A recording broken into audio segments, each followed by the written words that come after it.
Hello, and welcome to EBC's conversation with Paul Abbott, a former director of Knights of Old, a logistics company based in Kettering, Northamptonshire, who suffered a major cyber attack in June 2023. Good afternoon, Paul. Thank you very much for your time today. Good afternoon, and thanks for inviting me to join you. Thank you. I'm going to get straight in with the questions. Can you walk us through what happened with the cyber attack for Knights of Old?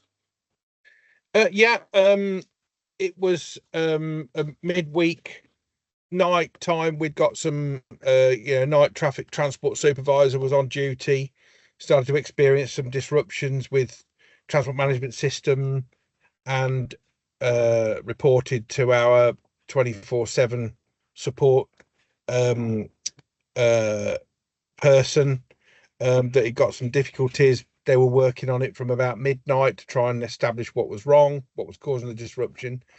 And it sort of went on for a few hours, couldn't really fix it. We thought at the time it was just one of the usual sort of glitches that you might get with some on-prem servers, etc. We'd got off-site backup, systems that were mirroring what was going on the main site. So we hadn't sort of flicked over to the backups because the tech guy felt that it was something that he could deal with before normal business hours commenced. And it was as normal business hours commenced and people started to turn up for day shift that they were logging in and getting kicked straight out. So something was fundamentally wrong at that particular point. So you lost access to your transport system, which I assume deals with all your logistics, where everything needs to be, who needs to go where. Yeah, I mean, that's exactly it. So, it was a server-based transport management system, a server-based warehouse management system. So not only just the transport, it was all the 40,000 pallet locations that we'd got that we were turning to our DR contingency, which is very, very manual and time-consuming. Okay, so what was the initial impact then? It was obviously, could you carry on working through this with the warehouse management system to go back to manual processes? Yeah, we'd got, I mean, as I say, part of the DR and contingency process was the paper-based systems that we'd got, which meant writing out pick lists and stuff. We were able to communicate with customers through Gmail addresses and some emergency stuff that we set up. We had got some established emergency backup email addresses in the event that there was disruption. At least we could get stuff coming into the business and communication. So, but as you could well imagine, when you're not working on your normal services, that becomes a little bit bottlenecked and quite challenging. But to be fair to the team, an exemplary team of people committed to working in a difficult situation, they made it happen round the clock. You said you lost access to email as well, did you then? Yeah, because we were on Microsoft Exchange server, so some of the business was partially already upgraded onto 365. So but fortunately we were subscribing to Mimecast, which turned out to be quite valuable. So we had got that, and as I say, that turned out to be quite invaluable at the time, because essentially via various permissions, with the first responders, we were able to get access to historic emails and temporarily use, as I say, sort of Gmail addresses that we'd sort of set up for as many offices as possible. So it wasn't people, it was just an office. So we worked through that under some difficult situations, and that was before we really realized it was a cyber breach, or it was a ransomware. Right, because in hindsight you said that that you had some strange behavior on the night shift. Until that strange behavior, you saw no evidence of any kind of cyber breach at all. No. And first question we asked John to the tech guy, said, look, is this a cyber breach? And there was nothing that indicated that it was. So it was only when they had to decided that they needed to do a sort of a shutdown of one of the main servers to then do a restart. It was only when it was going through its restart script that then this strange file appeared in there that they didn't recognize, a text file, and then they sort of opened it up in a controlled, controlled manner to find that it was the Akira ransom note. And obviously at that point it became very clear what had happened. You also talked about DR situations, and Yeah. even though they were manual to spin up, were they not an option at this point? Were you replicated? Had you already replicated the ransomware by this point? Well, unfortunately, the ransomware, they'd got in and obviously encrypted, and that's what was causing the disruption. They'd put encryptions into the servers, into the files. And unfortunately, they'd actually, however they did it, they'd actually hacked themselves through to get to the backup, which was the mirroring as an off-site backup. So it was on a different site, through various additional levels of security, but they'd managed to work the way through to that. So we'd lost access to the backups as well. And you said you had earlier we were talking, and you had some cyber experts that came in as part of your insurance company.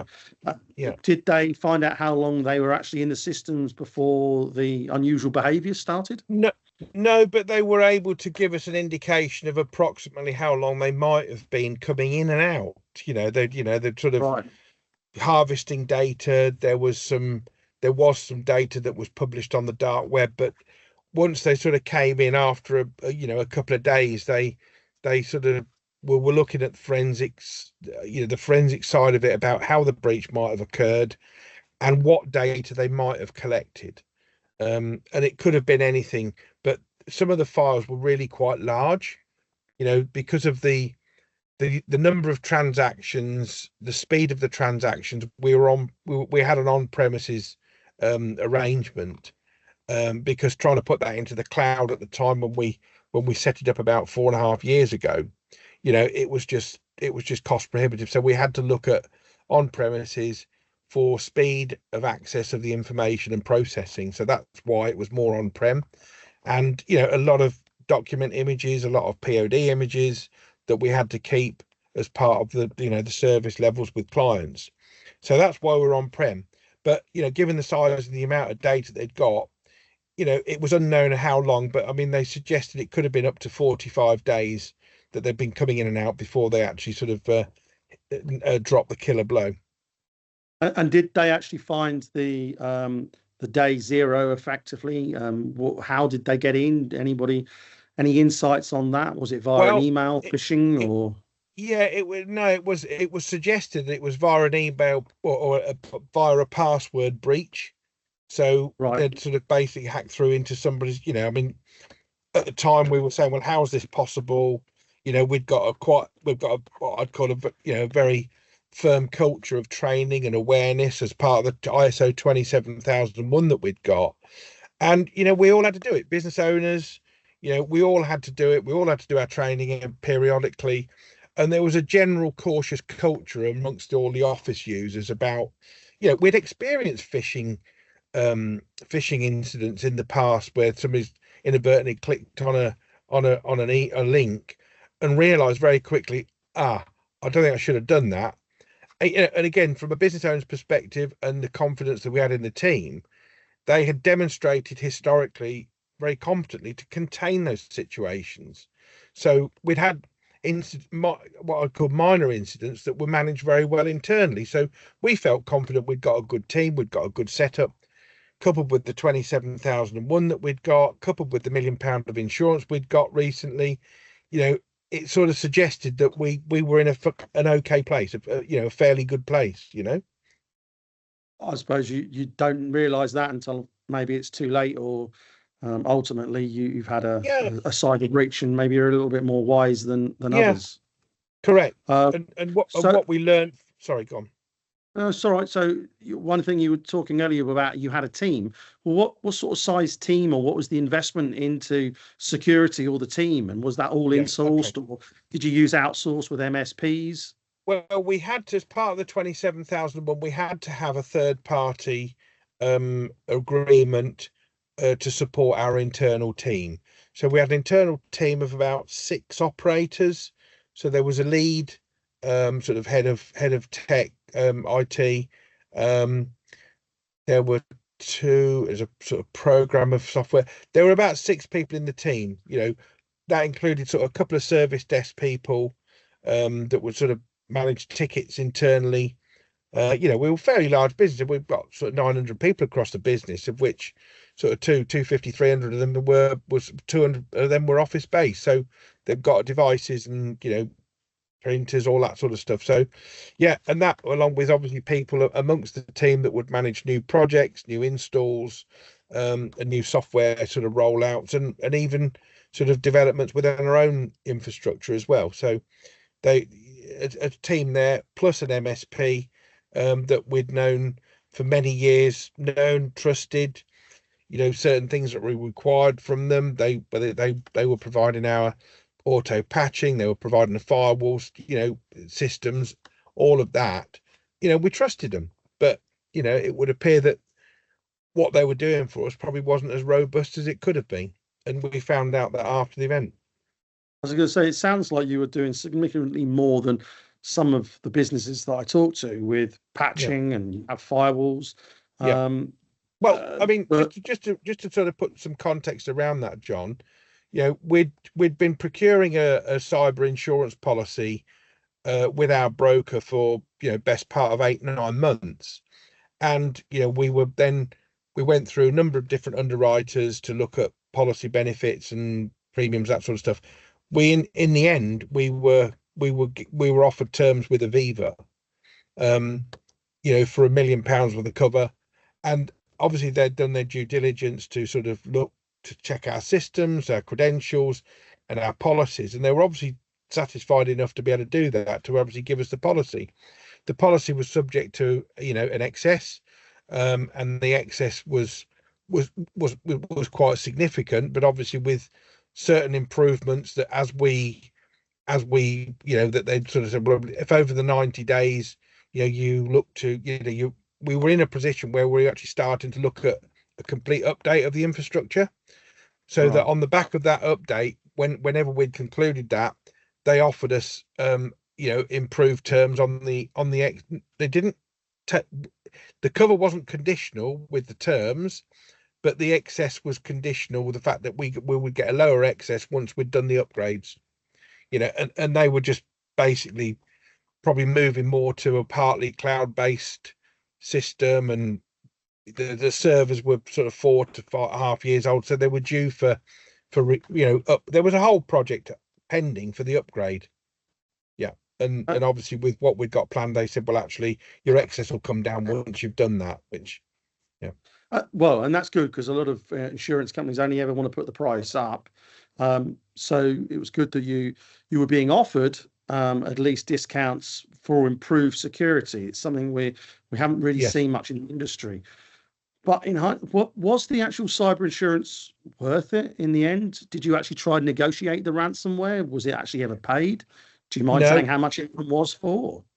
No. Well, first of all, just to sort of close off the previous question, is that we were spending in excess of 100 grand a year on cyber, or on cyber insurance coupled with security services. So we were spending best part of 60 grand a year with the MSP as a standby on top of the normal services that we were subscribing to. So we were paying them 5 grand a month as that backup MSP to sort of step in and support our team. And that's where I think, yes. Anyway, so that, to put some context, so in excess of 100 grand a year. And also we'd got a very strict policy about web access. So the staff couldn't get onto Amazon, they couldn't get onto eBay, they couldn't, essentially we were very restricted on what we could use the internet for. So as I say, the culture was in the business to sort of restrict as much as possible, without inhibiting the business operation. So that was a culture there, and nobody complained about it. Nobody sort of, it was just a done thing.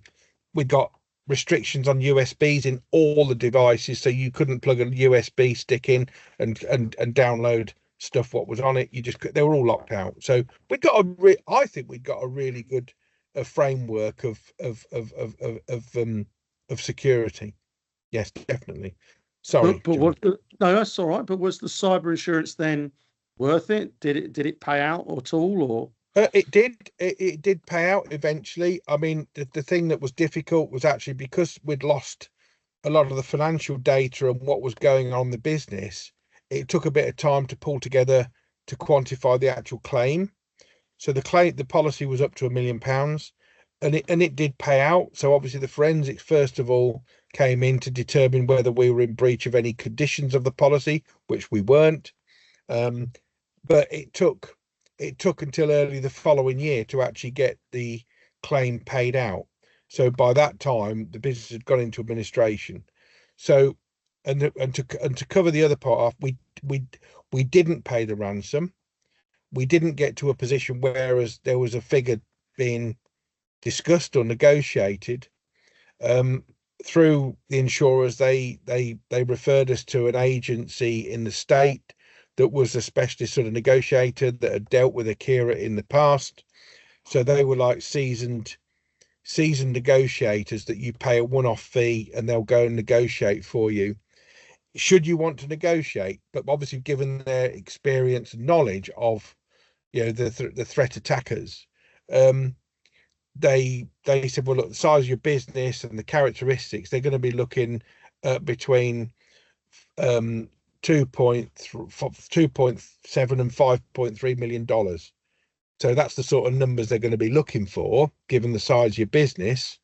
They're probably not going to entertain a lowball number.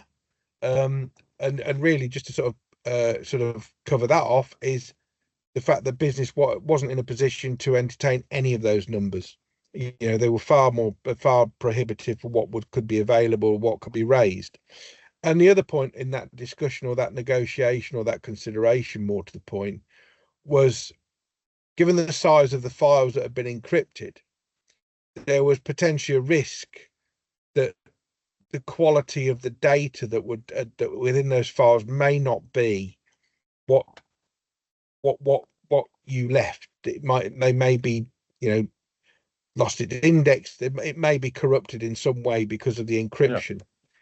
Yeah. And, as it turned out, we decided not to enter negotiations because the numbers were prohibitive, and we felt, let's not waste any more time. Let's get on and rebuild and restore from whatever we've got, and let's keep running the business, because it was more important to service the customers, get the business back to running as much as business as usual as quickly as possible.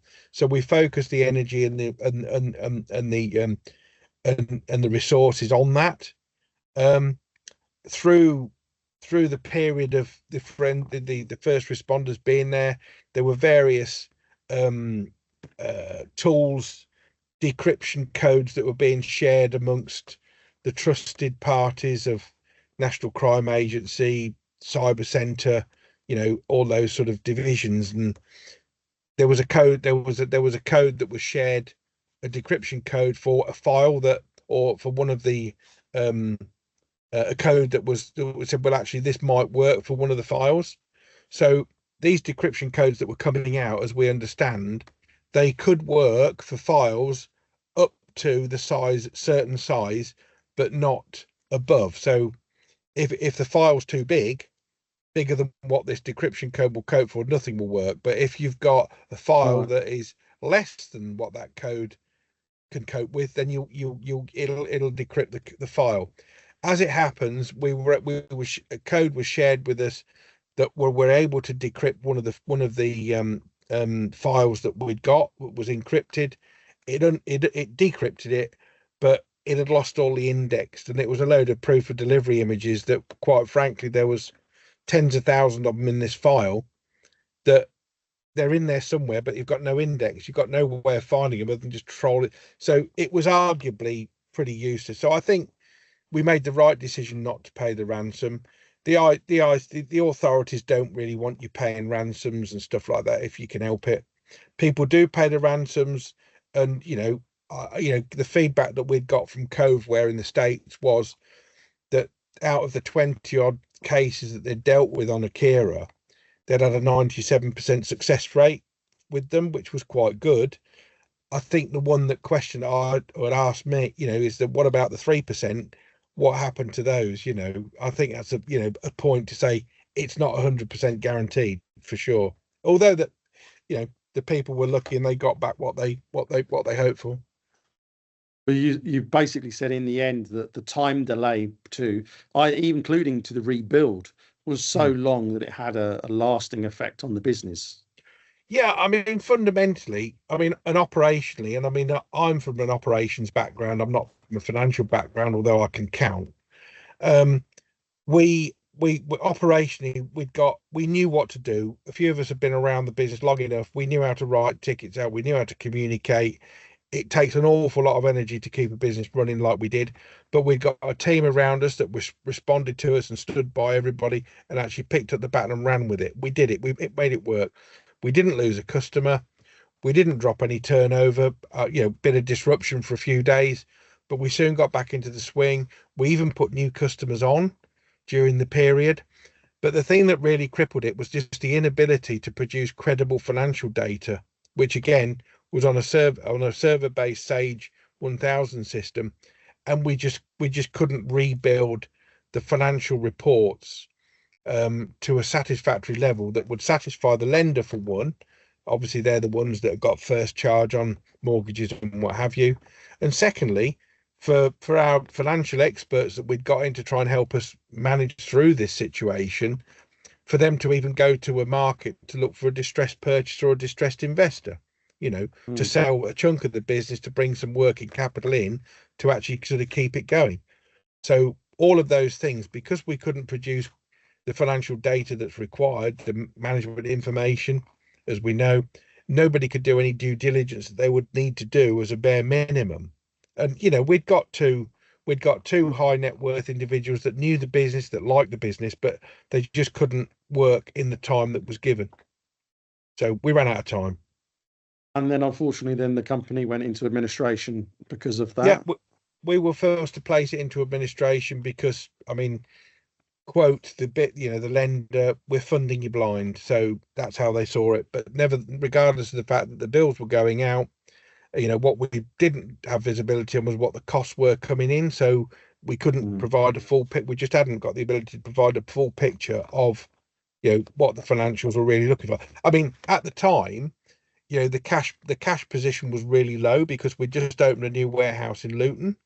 So, our cash reserves were low, but we were already in negotiations with the lender to actually to replenish that, to restore that working capital to basically replenish the working capital that was an overspend, and it wasn't overspent. They're just a project that overspent, and it was a time when but the bank were talking to us before the breach about just provide us the up-to-date MI, get us that information, and you've got enough headroom in your loan to value on your properties, so you've actually got, they were talking confidently about continuing to support the business as they had done. We've got a very good track record with them, and we were confident that they'd be supporting us. But the people that we deal with above those sit a team called Credit. You never get to meet Credit, and they were particularly out of favour with transport and logistics businesses at that time because of bad experiences in the parcel sector, and they just said, no, we're out of time, we've got no more time. And do you think, looking back, do you think you were extremely unlucky, or do you think you were targeted as a business? We're talking obviously in the last few weeks, very much cyber has come back to the forefront on everyone's news again, Marks and Spencer's, etc. I don't think we were particularly targeted. I think we were a victim of, an organised group that have got ability to just basically just hammer away at people's defences until they actually find a route in. That's what I believe. I don't think they were, because if they'd really gone out and looked hard enough at our company, they'd realise cash reserves were low. We were I wouldn't say we're highly geared, but we had, we'd got borrowings and stuff. So, there wasn't a lot of money in the bank that they could say, well, actually, we want to get hold of that, unless they assume that as business owners, we've got loads of cash somewhere else. I don't think it was that intelligent. I don't think I think it literally was the fact that they were just hitting those domains. We were very active on our marketing on LinkedIn and other sort of social streams. So, you know, if you look as though you're what we were, £100 million business, actively moving forward and progressing, it doesn't take a lot of working out of what our domain, you know, and somebody's name, and then really get a machine working just to try and go and hit some passwords, as we've seen. You know, some of the I mean the person whose password we believe was breached, you know, wasn't a stupid person, but we don't know what their password was. Maybe it was just too easily cracked, you know, or leaked on the dark web or yeah, anything. To go exactly. back to insurance for a second, you said you had £1 million insurance premium, but with £100 million business. In hindsight, I mean, everything I look at with other companies and insurance businesses, the bad guys are normally going to ask from 5 to 10% of turnover. So do you think that maybe that you were given the wrong advice for having that level of cover? 1 million wasn't anywhere near enough. Well, to be honest with you, John, at the time, um, we did. There was very few underwriters out there looking to write policies above 50 million a year. Mm, So the market to cover £100 million organisation was yeah. very, very limited. So, you know, I wouldn't want to say it was the only option we had, but that was the best deal that we were offered at the time.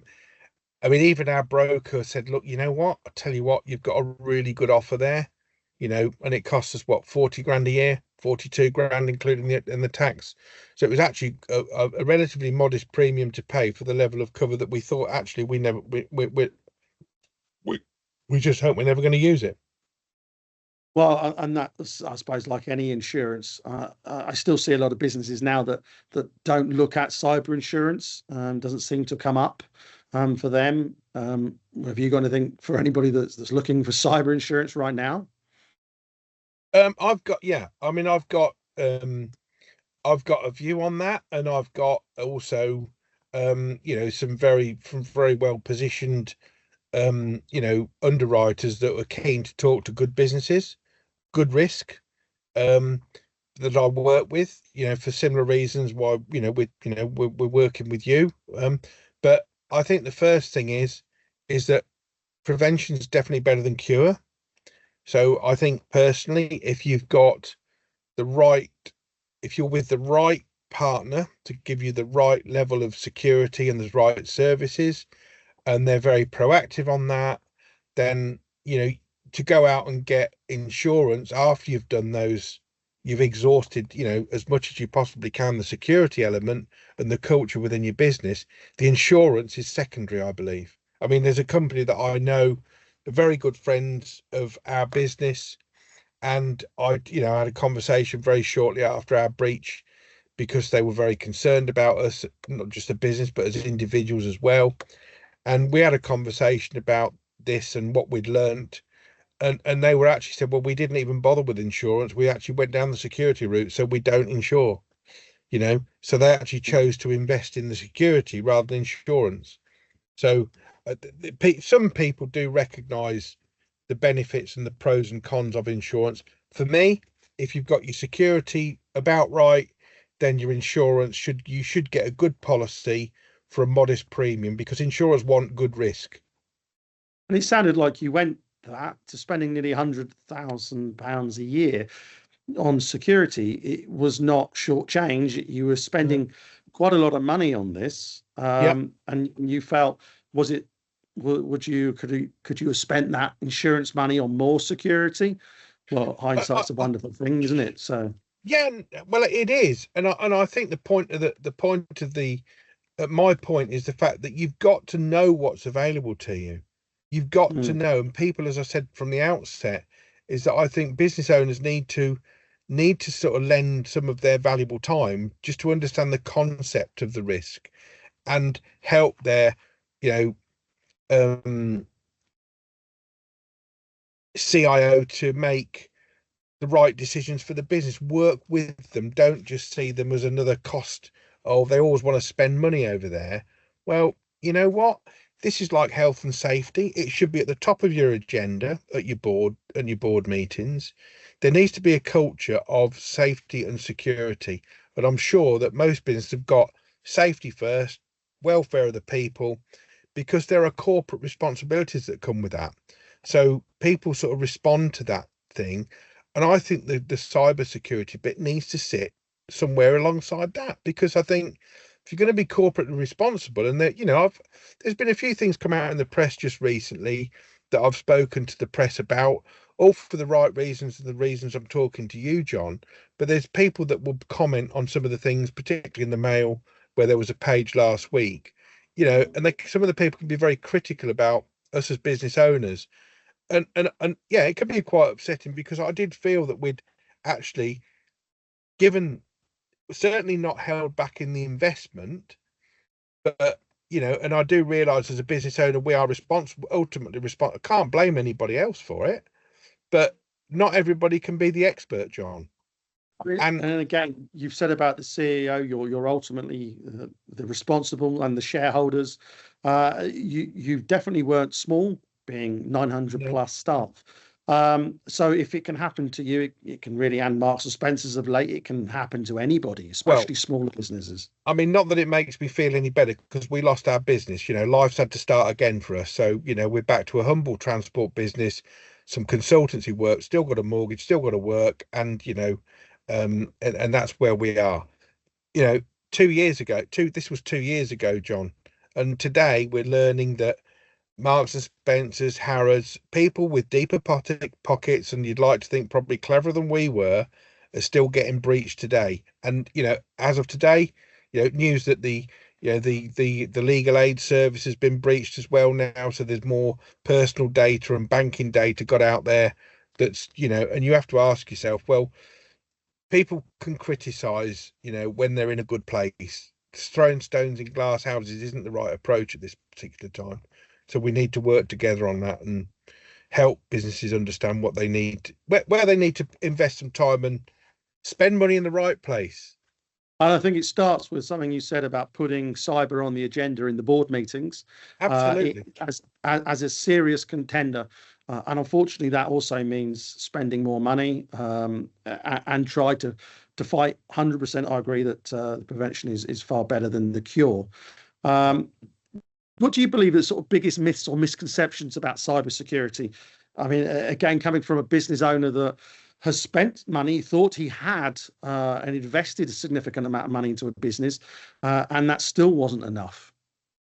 I think the key point on that, John, is the fact that we were spending money and we weren't holding back. We thought we were spending it with the right people, but we weren't. I think a lot of this sits around, I'm spending the money, but is my money being used wisely? Am I spending it with the right people? So, and what I've seen certainly in the last sort of 3 to 4 months, it's exhibition season now. So there's various conferences and exhibitions going on. There's a world full of MSPs. And with the greatest respect, they're all professing to be experts, have the right partners with, products and, whatever it is, MDR, all those sort of things. But does that service provider really understand your business, your risks, and have they spent time reviewing it? Do they spend time with you, sort of auditing you, sense checking, pen testing, all that sort of stuff? But unless you're with the right MSP and that's providing you the right level of expertise, there is a special dynamic. It's not something you're going to find commonly in any business. It's another dynamic. This is. So there's a world of MSPs out there, but you do need to somehow find the right one with the right credentials and ability to support your business. So it's about spending money in the right way rather than just spending the money. They're all different. Yeah. Well, and you just mentioned pen testing, and you mentioned phishing training earlier. So you knew that the human risk was a problem. You were obviously training your staff and doing that from top to bottom, which is fantastic to hear. Because, but yeah, would you said it was still effectively probably the human factor that still caused the ultimate problem? Well, ultimately, yeah, because there was a password there was a password breach. So somehow that password was not strong enough. I mean, we'd got multi-factor authentication in some parts of the business. As I said, some parts had already been started to develop into the sort of 365 arena. That there was not everybody was on multi-factor for every function in the business. So it did exist. As I say, it wasn't a condition of the policy, but as we rolled out the MFA across the whole business, that excess of the insurance reduced significantly. So if we never did MFA at that time of that policy, it wouldn't affect the policy. It just meant we paid more money in the event of a claim. But obviously we did the MFA, which was eventually coming as part of the as the upgrade in that October. You know, so we were confident that come October, the excess thing, and we felt seriously, we really did, and we're not being complacent, but we really did felt with what we'd invested and our energy put into it, the fact that it was an academic saving anyway, because you'd like to think we never needed it. Wow, yeah. What was the one thing you wish every business owner, CEOs, the board we touched on earlier, knew about cybercrime?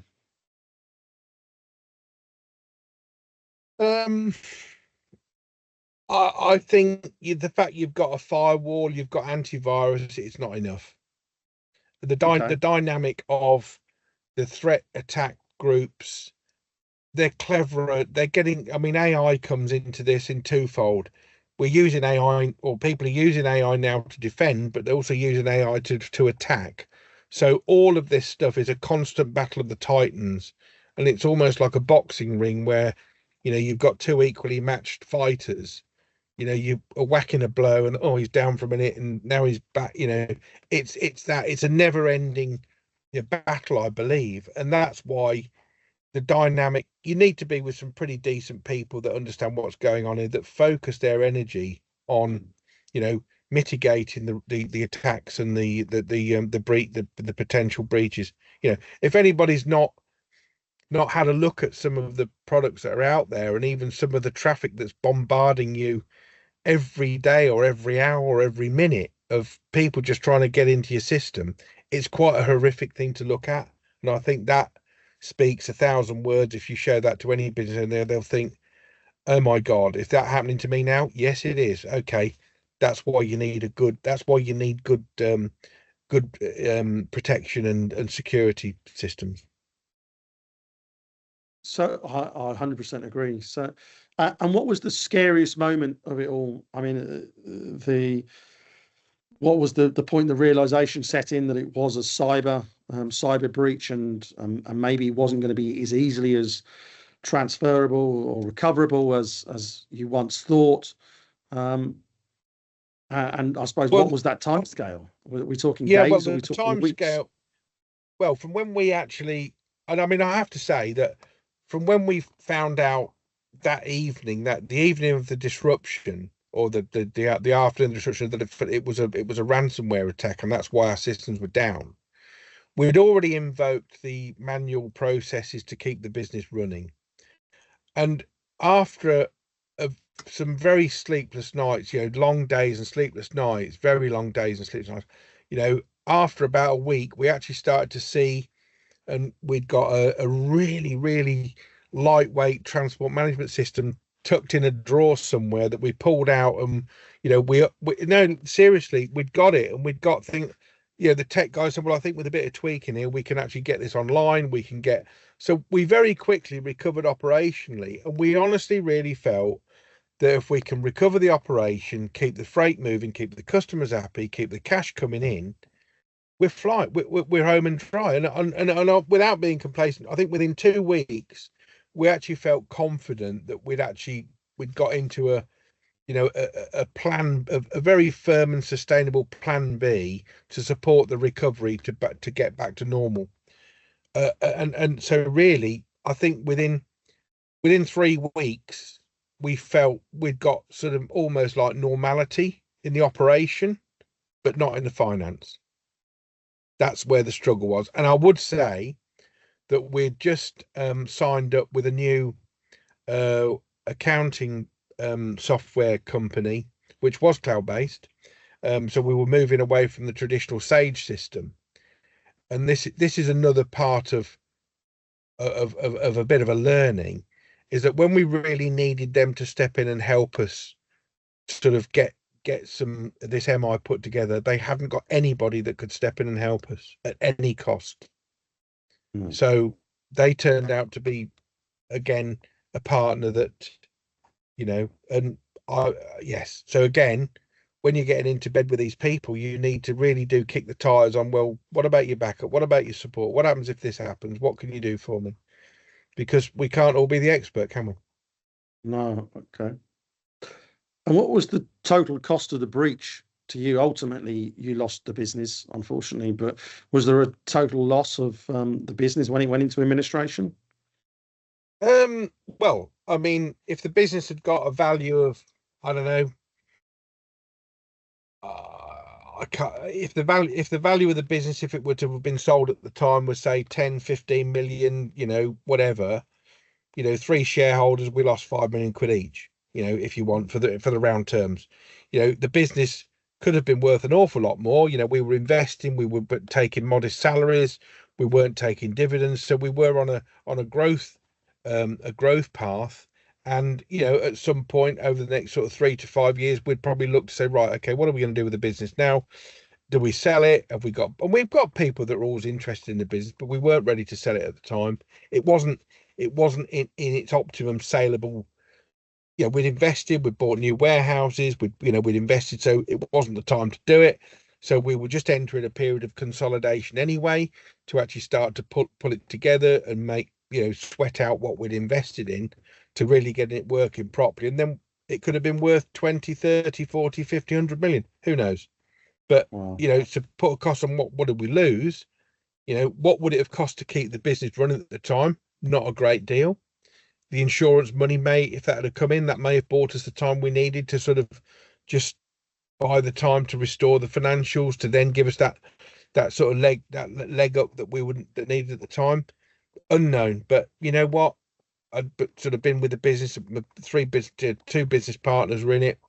We as individuals suffered losses, of time and energy invested into something that could have been very good for us in the future. But, unfortunately, people lost jobs. Most of the people did at the time walked into a job, so that was relatively comforting. But reality stepped in, the fact that we'd got to go out and find a job and decide what we're going to do as business owners, that we didn't expect that we'd be in that at the age of 56. We see a lot of stuff on National Cyber Security Centre with tabletop exercises, with playbooks. I'm assuming you probably didn't have those sort of things in place, and I assume you've probably got a different view of them now. Yeah, I mean, I have, and just wind the clock back 2 years and look at what was being publicised as what was available then. 2 years ago. So the stuff we talk about now, we'd not even heard of it. But we just come out of COVID, hadn't we, and all the dramas correct. of that. Yeah. So really, the sort of thing that was going on, we were doing everything we felt we needed to do to satisfy ISO 27001. Let's not forget that. So we'd just been re-audited for that. Yeah. And, so we've got really good protocols. We've got a really good ongoing training process, which comes with 27001. That's all part of the audit.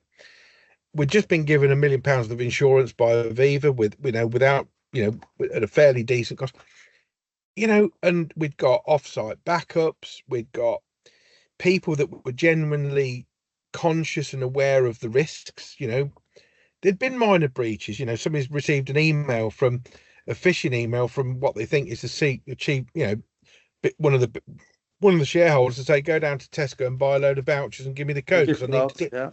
Yeah, the old chestnut. People did fall into that little trap for 250, 300 quid. Yeah. But they go and do it because they're in fear of, the chief chief exec saying, well, why haven't you done it? You know, I should do it. You do what he says. And the email looks like it's from him. But actually, when you interrogate the email, it's got a hieroglyphic in there instead of an A. Yeah. You know, so you know, and then sharing that amongst the team, you know, power of email, you know, warning, have a look at this, and educate people, you know, through experience, and all of that stuff was very quickly off the mark. You know, if we ever sort of saw something or somebody shared something, you know. So, but yeah, you're right. There's certain things that happen today as a matter of course that we hadn't heard of them. And coming back to the MSP that we had, they weren't bringing these things to us. Said, oh, you know what? Can we come and have a review? We want to do a price review, an annual audit. We might need to charge a bit more money, but to up the security. And we wouldn't have turned them away. What we might have done, though, we might have gone and benchmarked what they were doing, which is what I really do wish that we'd have done, was benchmarked their, you know, the services. And I think that's a healthy thing you do. And regardless of the depth of the relationship you've got with somebody, for God's sake, go and acid test what you've got. If you've got it. If you had a time machine, you can go back to speak to yourself 2.5 years ago. What would be that one thing? Is that going to benchmark your MSP for services, or is it reviewing your insurance? I think what we did, no, forget the insurance. What I would do, turn the clock back. I would insist that across the C-suite of, you know, board, that somebody actually gave up more of their operational time to work alongside the CIT guys and work with them, as I did with insurance. So I was responsible for all the insurances and the compliance for the business.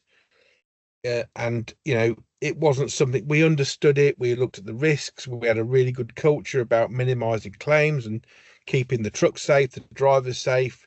We've got some really good success stories throughout the business when it comes to health and safety, operator compliance, road safety with the vehicles. You need to put time and energy into this electronic technology security. I mean, you know, we've got warehouses full of stuff, customer stuff. We put alarms in, we put fire alarms in, we put burglar alarms in, we put cameras in, we put perimeter detectors in, so that we can manage potential breaches of that. It's the same thing, but you just need for your internet, your technology and data. It's just a different type of security, but it's the same thing. You need to protect it, and the best thing is lock it down, restrict it as much as possible, and you've got a better chance of keeping out people that are not wanted. You know, right? Paul, thank you very much for your time today, and I wish you all the best for the future. Thank you very much, John. It's been a pleasure.